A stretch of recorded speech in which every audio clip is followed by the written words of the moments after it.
We are now going to discuss the first chapter, which is Hilbert spaces. And in that chapter, we have several sections, and we are going to discuss the first section in this lecture probably. We may take more than one video for covering this section. So let us start with the elementary properties and some examples of this chapter. So we will first define something called as the semi-inner product. So it is just like the inner product, but we will make some properties less. So let's first see what is a semi-inner product. In the later part of the lecture, we are actually going to define what is the inner product. So let H be a vector space. I'm going to take a vector space. I hope that you people are well known with what is called as a vector space. And capital F, I'm going to call F, I'm taking F as a field. So we will be using real numbers or complex numbers as fields in this lectures. So most of the time I will be using the field to be the set of complex numbers. So we define a function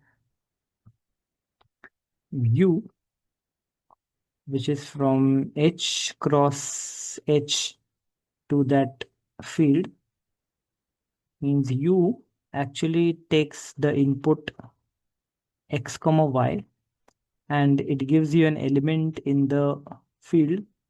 So let's call that element, whatever I get, I'm going to call it uxy. So this is some element which is in the field. Fine. This u will satisfy such some properties, and then I will start saying that u is a semi-product. So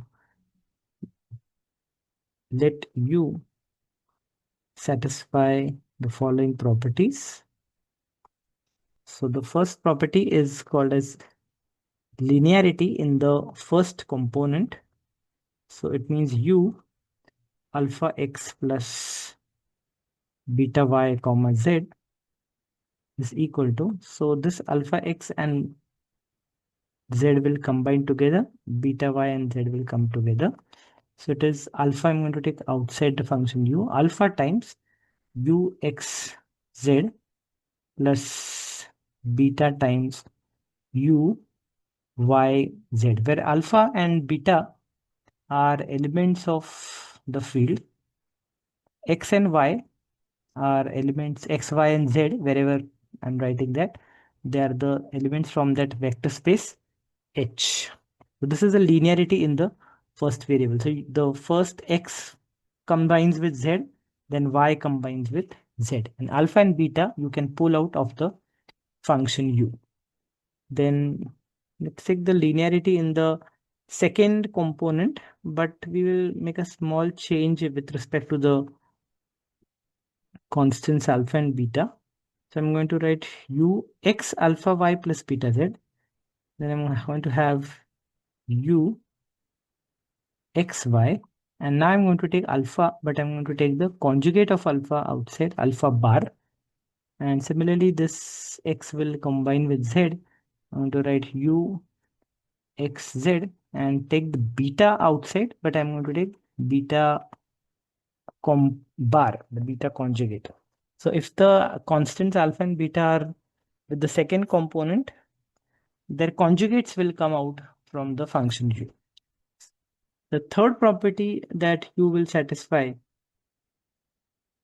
is non-negativity. U of x comma x, this should be greater than or equal to 0 for all x, y, z in h. So here also for all x in h.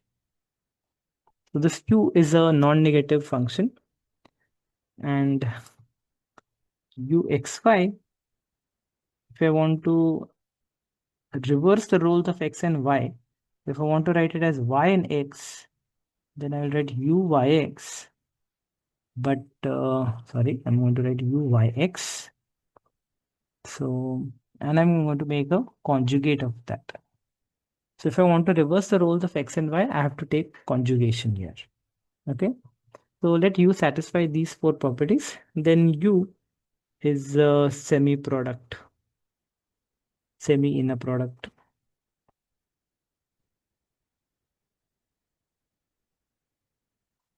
on H. Okay. Over which field? Over the field F. This is the definition of semi-inner product. So linearity in the first variable, second variable, non-negativity, and conjugation. So uxy and uyx, like it's like symmetry, like anti-symmetry thing you can say. So this is called as a semi-inner product. And what is the inner product? Now we are going to make the third condition a little bit stronger. So I'm going to define inner product as what? It is first of all a semi-inner product. Okay, so U is an inner product on H. H is again a vector space over F. If U satisfies 1, 3, and 4, if 1, 2, and 4, and the third property, this third property, we are going to make a little bit stronger. I'm going to say uxx is equal to 0 if and only if x is equal to 0 for all x.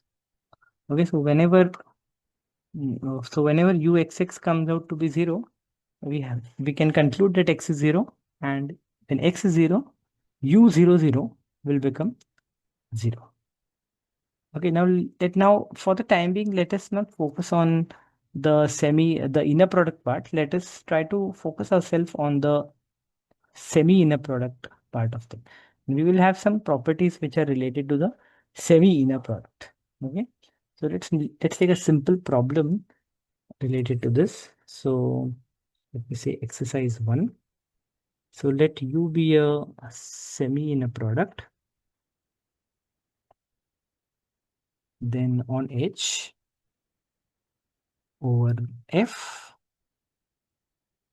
then we will try to prove that U of 0 comma y is always equal to 0 for all y in H. So this means that if any one of the component is 0, then the answer of semi-inner product is also equal to 0. So as soon as I do this exercise, I will say that similarly U of x comma 0 is always 0 for all x in H. Okay.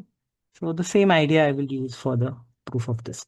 So let us try to prove that uy0 is equal to 0. So let me start with u0y, sorry. And I will try to show that it is equal to 0. Now this 0 comma y, we can write as u of alpha into 0 comma y, because alpha into 0 is again 0. So both of them have the same meaning. But by the first property of the semi-inner product, by the linearity property of the semi-inner product, you can take this alpha out. Okay, so this means that this will become alpha u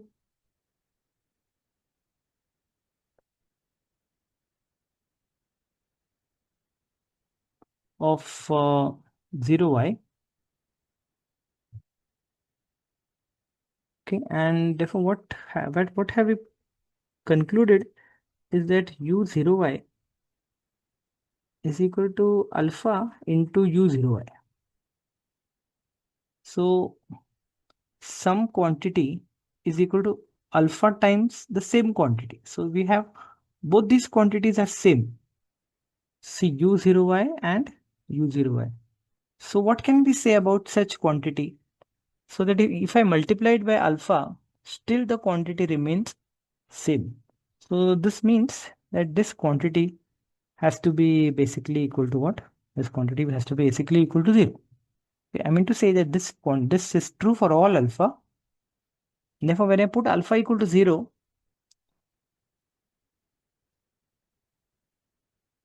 then that quantity has to be u0y. So this alpha will become 0. So you'll get u0y is equal to how much? u0 is equal to 0 for all y in the space H. Right. Now, as a consequence of this, we will now see that. So exercise is if U is a semi-inner product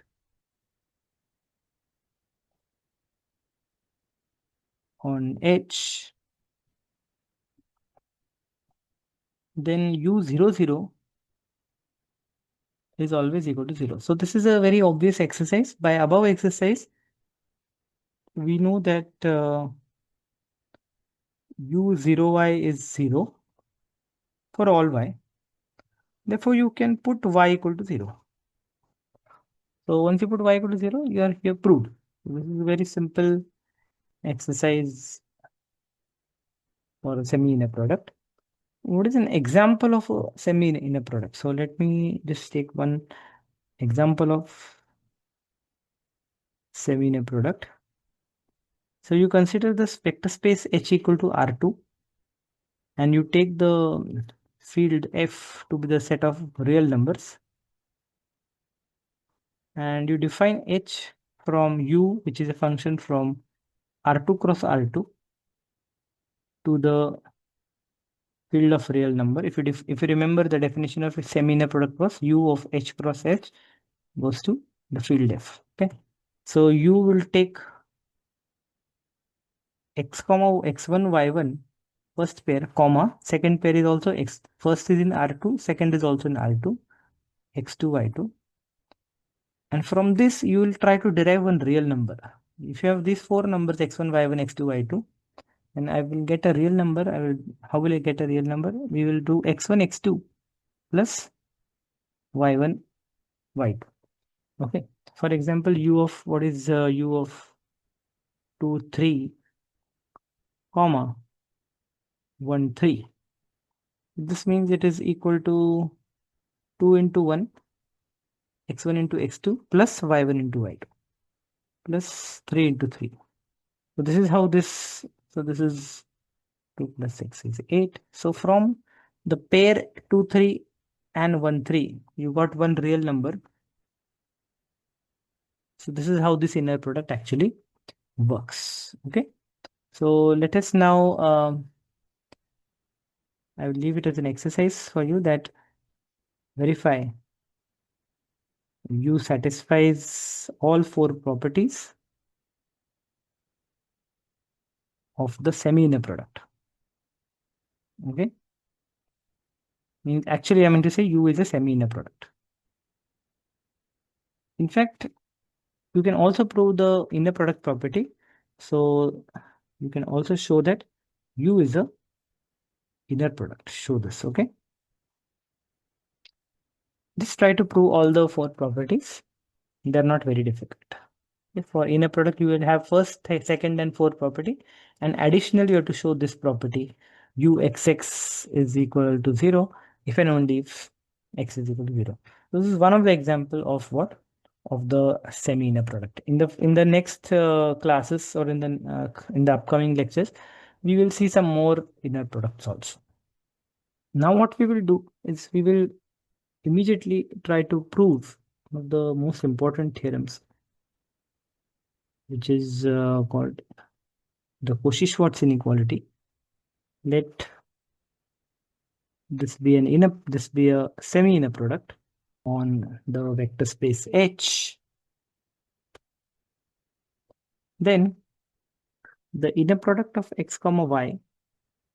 So this u I'm going to represent. Let me write somewhere. Okay. So here onwards u x y I'm going to represent by what? I'm going to represent by this, simply this. So I will not write u. So I will just write this. So this will be the notation for us here onwards. I'm going to say this semi-inner product, or when time comes, I'm going to call it later on inner product. We'll use the same notation for inner product also. So inner product xy and its magnitude I'm going to take, then I'm going to take the square of that. this answer is always less than or equal to inner product XX multiplied by inner product YY for all XY in the vector space H. This inequality is called Cauchy-Schwarz inequality. So let us try to prove it now.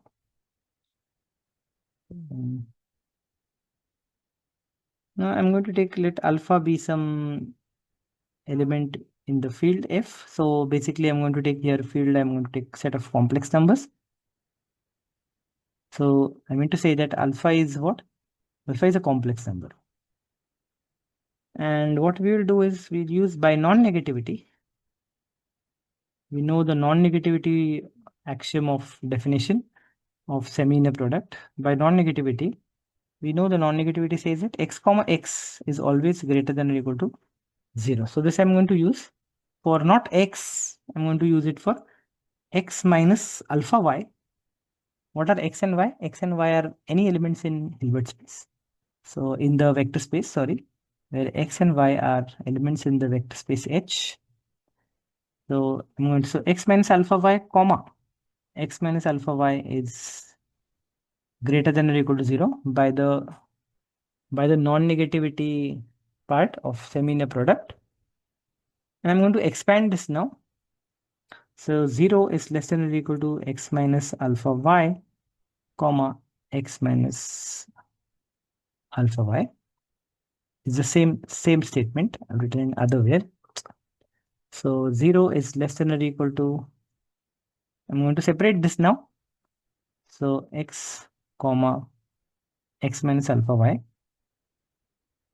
plus minus alpha y comma x minus alpha y. So I've given this to the first thing, then I've separated this with this thing. Okay.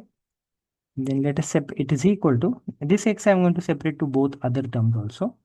So this is equal to x comma x plus x comma minus alpha y plus minus alpha y with x and minus alpha y with minus alpha y.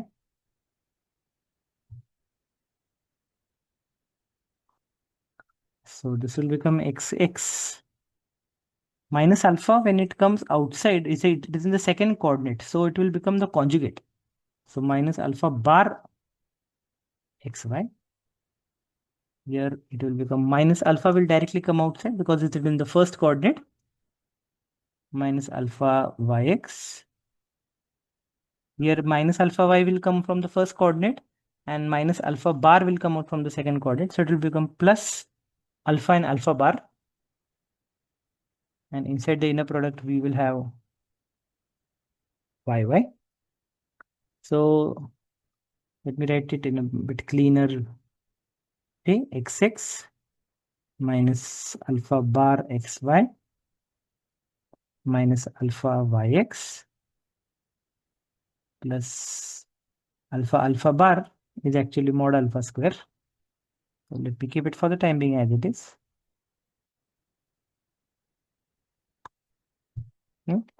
Now we will use some substitutions in this expression. So, and remember this expression is actually what? This expression is greater than or equal to 0. So 0 is less than or equal to this expression. Let me box this equation. We're going to use it later on. So and let me name it as equation, say star.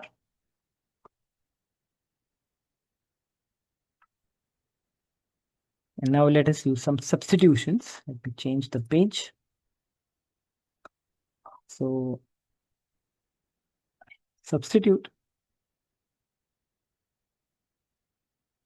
inner product yx.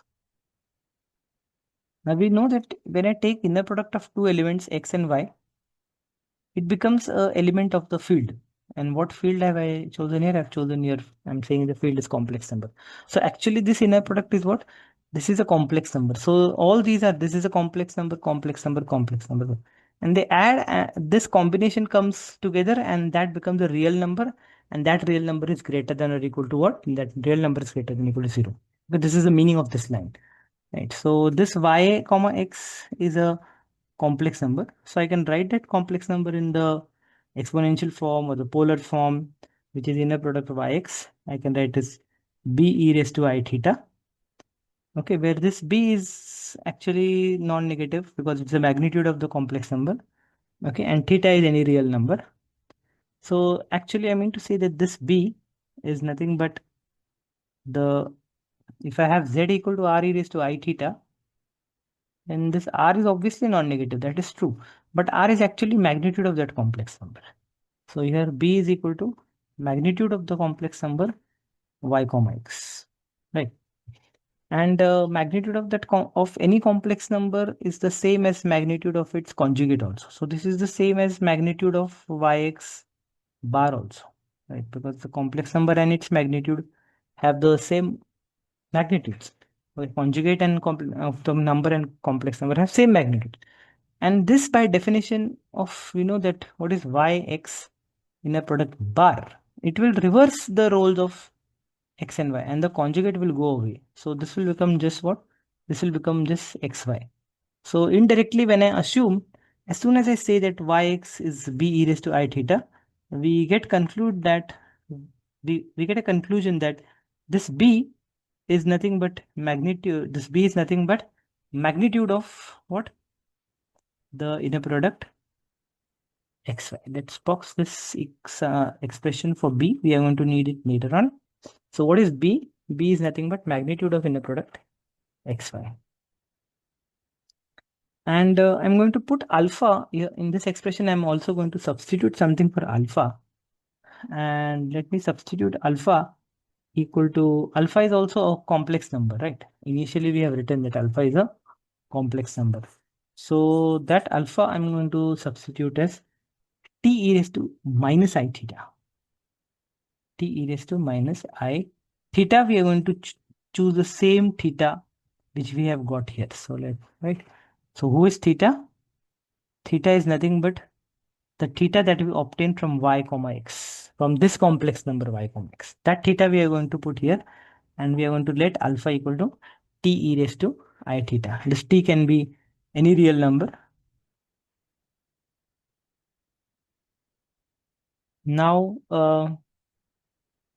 let us take both of these things and substitute in the above expression star. So how does that above expression star looks like? So when I do that, let me try to write it here. So 0 is less than or equal to xx minus alpha bar. Alpha is this. So what is alpha bar? T e raised to I theta. Okay. And x inner product x comma y. What is inner product x comma y? We know that inner product x comma y is, I have not written some anywhere. Okay, well. So if yx is this, then this means that from this expression, I should have written here that what is xy? Xy is magnitude of xy is b. Okay, xy is not b. Inner product of xy is nothing but yx bar by definition of semi inner product. Means it is the conjugate of b e raised to I theta. Conjugate of b e raised to I theta. What is conjugate of b is real number, so it is just conjugate is b. E raised to I theta will become e raised to minus I theta. So inner product xy is actually nothing but b e raised to minus I theta. This I will substitute here. B e raised to minus I theta minus alpha. Alpha is nothing but t e raised to minus I theta. Yx is this b e raised to I theta plus alpha bar. So this is alpha and it's bar. So alpha is t e raised to minus I theta. This is alpha. What is alpha bar? T e raised to I theta. T is real number, so its conjugate will not come. Into y into y. And you see that this e raised to I theta, e raised to minus I theta, this e raised to theta, all these actually cancel. And this expression now becomes what? 0 is less than or equal to xx minus t is here and there is a t here. So minus 2t 2bt. There is a b also. Minus 2bt plus this t and this t is t square.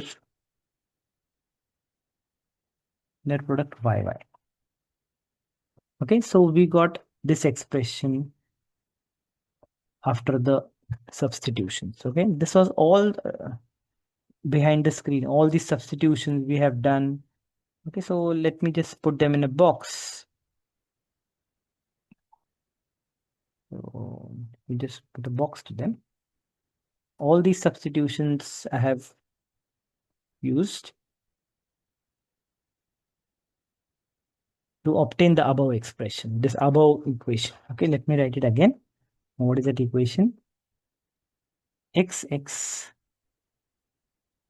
minus 2bt plus yy t square is greater than or equal to 0. Okay, this quantity is greater than or equal to 0. So this means, let me just rearrange the terms so that it looks like a quadratic equation. Yy t square minus 2bt plus xx is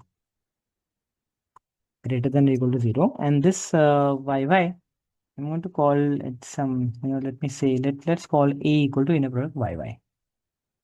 And let's call the C equal to inner product xx. So using this substitution, I'm going to, it look like a quadratic equation. At square minus 2bt plus C is greater than or equal to 0, right? So this is a quadratic equation. And we know that if you have a quadratic equation, which is, let me call this quadratic at square plus bt plus c. If I have a quadratic equation which is greater than or equal to 0, it means the delta that you have, that delta must be what? A delta, which is a discriminant. It has to be less than or equal to 0. Okay, because this quadratic equation is completely above the x-axis. So it means it has no real roots. If the quadratic equation is represented like this, which is going positive also, it is in the negative side also, then the discriminant is greater than 0.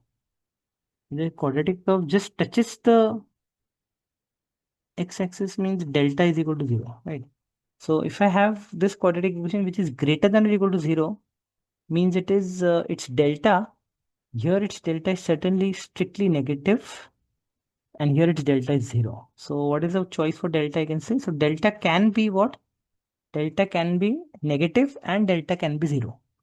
Right. In both the cases, the quadratic equation is what? Greater than or equal to 0. See, it is in the upper half of the xy plane. Right. So this means delta is less than or equal to 0. What is delta? It is b square minus 4ac is less than or equal to 0. Right. So what is here? What will I get here in this type of thing? B square means minus 2b, b square minus 4ac, a into c is less than or equal to 0. Means 4b square minus 4ac is less than or equal to 0. And therefore 4 cancels, and I'm going to get b square is less than or equal to ac. And let us substitute what are b, a, and c. So this quadratic equation greater than or equal to 0 means I'm getting the condition that b square must be less than ac. Now what is b, a, and c? So a and c are yy and xx. So that we can write at least. This means this is less than or equal to a is what? X, yy, c is xx. So this will become xx into yy, a and c. B, what is b? We have already discussed about what is b. B is here. B is mod of inner product xy. So this will become mod of inner product xy whole square. Okay, and this exactly is the Cauchy-Schwarz inequality, which we wanted to prove. We will just go above and see what is the thing. We are trying to prove the same thing. inner product xy modulus square is less than or equal to xx inner product multiplied by yy inner product. So this is how we have proved the Cauchy-Schwarz inequality. In the next video, we will discuss about semi-norms. We are going to have a norm and a semi-norm inner product, and we are going to define Hilbert spaces also.